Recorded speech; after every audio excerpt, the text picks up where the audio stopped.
Coming into the 2024 season, both NRG and Leviathan were dubbed America's super teams. They had a lot in common, such as being assembled last minute, rosters filled with championship pedigree, and having lofty expectations as well. Yeah, I'd have to say my expectations are to at least make every international event.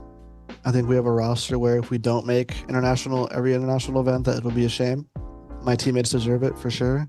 Anything that's not making Madrid and doing well at Madrid and potentially winning it is probably going to be a failure to us, or considered a failure by us, just because like this team was built to win. I think is the best way to put it. However, both would fall short of their goals, one being better than the other. This has resulted in the crash out of one super team and the potential death of another.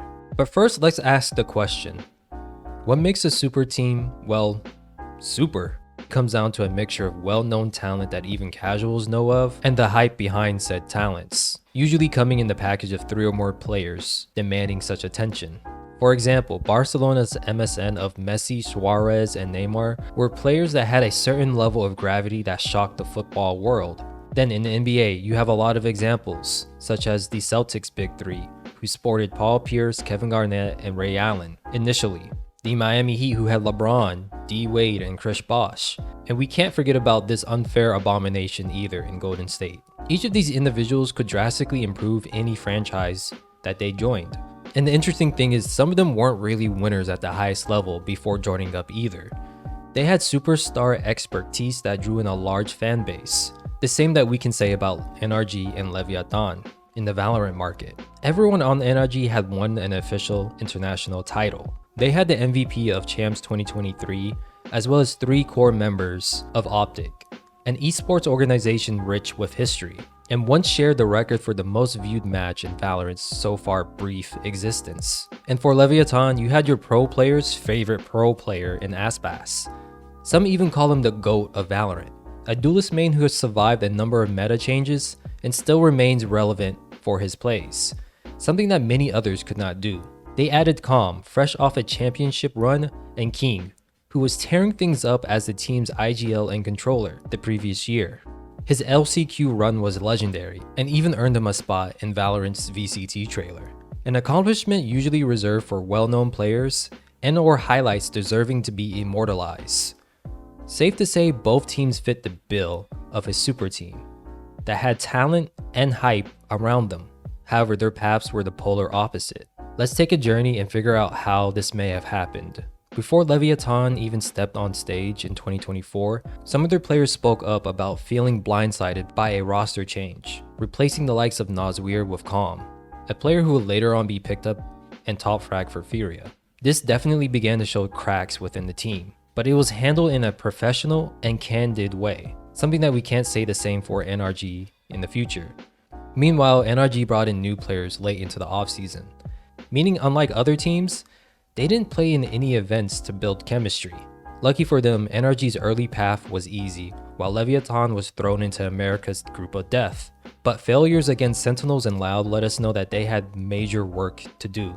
Meanwhile, NRG was blessed with an easier path. After a rocky start on Breeze, they started to click, blazing past Furia and Cloud9 to reach the semifinals of Kickoffs. If they win here, they would qualify for Masters Madrid. Lose, they would watch 2 other regional rivals compete in Spain. And let me tell you, they were so damn close to going to Spain. If it wasn't for crazy plays like this. First trip cleared, the dogs went all the way around the pillar! Tens does it again! Intense on OT, but can they counter? No!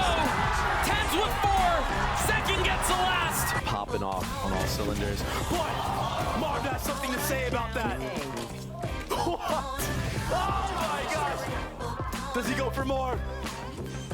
It was going to be in Sentinel's hands, but Marv has something other to say about it. 4 headshots. He's done it on his own. We're just playing a mini game right now. He gets the ace and he does. it's such an interesting... Oh, no way. He got out! He got out! He's back in! Got me bullet to the secondary! Dude, he's having to reload all of his weapons. He's reloading all of his weapons. He's a maniac. Holy He's a fucking maniac. They're just giving him another smoke. They're gonna win. Dude, they're gonna win it. It's gonna be a 2v5. Can Demon 1 pull this? Holy man. What? I cannot believe that Tom's pushed the smoke. That's crazy. That is just simply maniac level plays. They could have realistically 2-0'd Sentinels, therefore changing the trajectory of their whole season. They could have been the ones to lift the Masters Madrid trophy, but I guess we'll never know what NRG could have done in Spain. During stage 1 of the Americas, the script completely flipped on them. They no longer had the easier group, while Leviathan did, and everyone knew it too. Leviathan's Omega bracket sported a loud team that went negative with their record but still qualified for playoffs, a team that NRG were able to beat pretty handily. To be fair to Loud though, their players were stuck in Ireland due to passport and visa issues. Tui's would go on record saying the first time he touched the mouse was about 2 weeks after their Masters Madrid contest had ended. NRG would fail to qualify because of a 3-way tiebreaker which was determined by round differentials. However, we must give credit to Leviathan. They were able to beat the likes of Crew, G2, Sentinels, and NRG themselves to earn the top spot of their group, showing that they learned from their losses and improved. They would eventually qualify for Masters Shanghai, where Genji would show them what having a deep map pool paired with excellent team play really looks like. They would bounce back pretty well against T1 with a 2-0 victory plus a 10-round differential win in the series. Their match against Foot Esports was a roller coaster. They lost their initial map pick of Sunset 13-1, but fought back to a 13-11 win on Lotus, and then eventually losing a close 13-11 on Bind, where Mazinho had a life game on Brimstone. 351 ACS, plus 12 KD, and 238 average damage per round. This will still be short of their expectations of being a team who wins championships. However, it seemed after each loss, Leviathan got better as a unit, while NRG felt like it was time for a change. Enter Finesse and Som, who replaced the likes of Marv and Max. Talented pros coming back in hopes to save this team.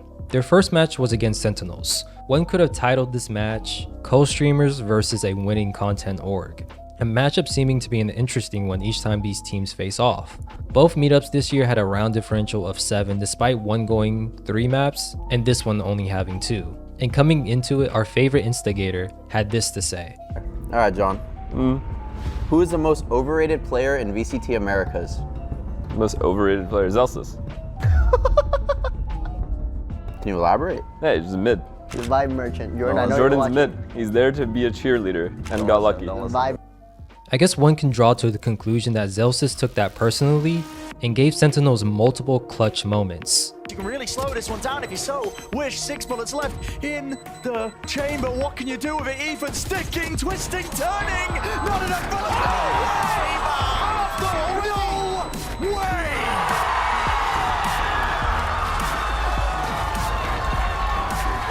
Wait, hold on. Are we gonna lose this With his round? entire time, so finally on it, but he's gonna be taken out from the defuse. Full line there. Crashes now has to stick this one all the way. And Thank God, bro. Thank God. Well played. Lotus, on the other hand, had a gumbo of interesting agents mixed with the likes of Deadlock, Neon, Clove, and Gecko all being played. Safe to say we're not in 2023 or 2022 VCT anymore. Som's 142 average damage per round led the way for NRG on this map, but it was not enough to overcome the Boys in Red's Raid and Fade combo. Sunset was Sentinel's pick, and one of their better maps too. I guess NRG and Sentinel's map pools were quite similar since this game went into overtime. Victor's offensive stats of 225 ADR and 350 ACS definitely made it seem putting him on Duelist was the right move over Demon 1's Raze. It was just unfortunate that NRG were going against the former Masters Madrid winners, who would not be denied a champion's berth. While NRG were fighting an uphill battle, one could say that Leviathan was having the time of their life, skipping in the field of flowers happily. And this was evident in their very first match against Made in Brazil, an organization whose players were struggling due to visa issues. So they recruited the likes of Shazam and Paint, 2 NA Tier 2 talents that, as far as I know, don't speak a lick of Portuguese, so they would be going against an excellent team with little to no prep time, plus a language barrier. This is a recipe for disaster. Surprisingly, there wasn't a 13-0 here, which is setting the bar pretty low, I know. Leviathan would finish the top of their group going 5-0 with a plus 56 round differential, while NRG had a heartbreaking loss to C9. It's not every day you see a team with a negative win-loss record, but a positive round differential. Just a testament to how near NRG was to actually shaking things up and creating momentum. This kinda sums up their season. Close, yet so far. A season smothered with disappointment and not able to fully adjust to the meta. To be fair, it is a tall task to ask anyone to come in towards the end of the season to fight Prime Sentinels, a red-hot G2, a streaky crew esports team, and regular season fiends in Cloud9. Leviathan would eventually finish as number 1 in the Americas. In Champs 2024, once again they had an easy group, but their path was still a challenging one. After losing to Trace Esports, they took down amazing teams like Vitality, G2, and runner-ups Team Heretics, all 2-0 in their favor.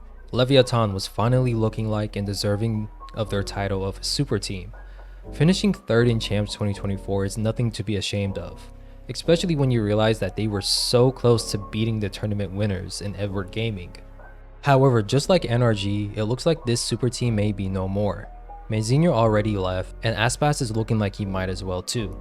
Leviathan has been scrimming without him, which is surprising. You would think after getting better little by little throughout this season, they would only make 1 or 2 minor changes. Yes, there were signs of team dysfunction with the signing of Calm replacing Nazweer, as well as Aspas' mom criticizing Tex. Again, not all family members think alike, but it is something I'm sure that people within Leviathan would have saw. However, winning cures all, and these issues were a thing of the past once Leviathan started topping their group. Winning though isn't something that we can say about NRG's 2024 season, which might explain why their season ended so messy, in and out of the server. Revelations of a coach taking pay cuts for players who didn't work as hard as they could have. Yeah, esports is ruthless. Dude, I gave a little bit of money to pay for Ethan and Demon1's buyout, and the fact that they it was like blindsided, but the fact that they didn't keep me in the loop more often towards the end is like kind of, but it is what it is.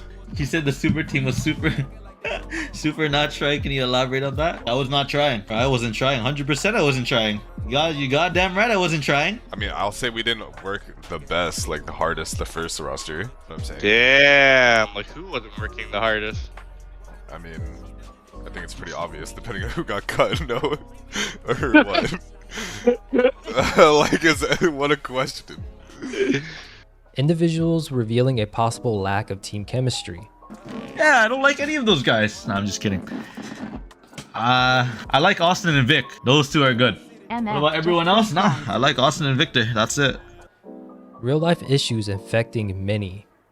And like, I had some family shit going on. Not that it's a great excuse, but like my mom tried to like off herself not too long ago during the season. And there's some other things that she's been doing that's not been great. But yeah, you know, bro, if you're here, I'm always here for you, bro. You know, I got you. No, it's cool. It's cool. But you know, it's just like a lot of stuff from the community, and like everything adds up. You know, it is what it is. Resentment to an organization. I did not enjoy playing on the team. Was the org good to me? I wouldn't say so, honestly. Throwing the old guard under the bus. Yo, Bonker, bro. Why are you gonna be a better coach than Chet? I think the fact that I'm an ex-player and an ex-IGL and I actually understand the game is gonna make me a better coach. Oh, wow. Damn! Really? We're doing that? Yeah, yo! We're doing that. To be fair, it is a team-based game. You win as a team, you lose as one. Everyone has to take responsibility. It is a coach's job to help motivate and manage egos. It's also the duty of players to hold themselves in a professional manner, as well as check others if things aren't working right. Overall, the tale of these two super teams is a reminder that collecting the best talent in the world doesn't mean instant success. So many factors like chemistry, timing, and adapting to changes makes all the difference between winning it all and falling short. While NRG faced internal struggles and external challenges, Leviathan showed resilience but couldn't reach the pinnacle that they aimed for. It's a reminder that in esports, just like in any team sports really, the true magic happens when talent comes together, not just on paper, but in the server. Thanks for watching, and if you enjoyed this breakdown, don't forget to like, subscribe, be a KDA warrior, and I'll see you later.